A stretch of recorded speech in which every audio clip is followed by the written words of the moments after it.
Okei, mä olin näyttää tänään ihan aika helppo korttitempun, joka aloittelijoille. Okei, sä voit näyttää vaikka katsojille, että sulla on ihan normaali pakka, noin. Sitten päällimmäinen kortti on tämä. Sitten pistä sen keskelle. Onks toi? Kyllä uudelleen. Tässä on kortti. Pistä sen pakan päälle. Pistä se keskelle pakkaa ja se on tossa. Näytän vielä kerran.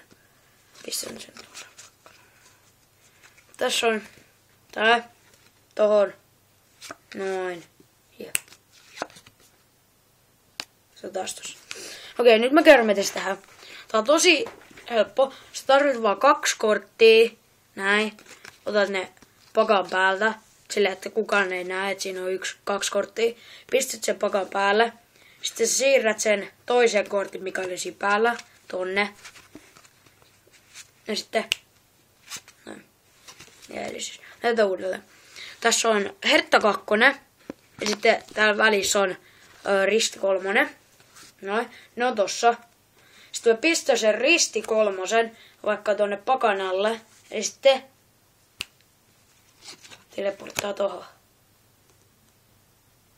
Okay. Se oli siinä.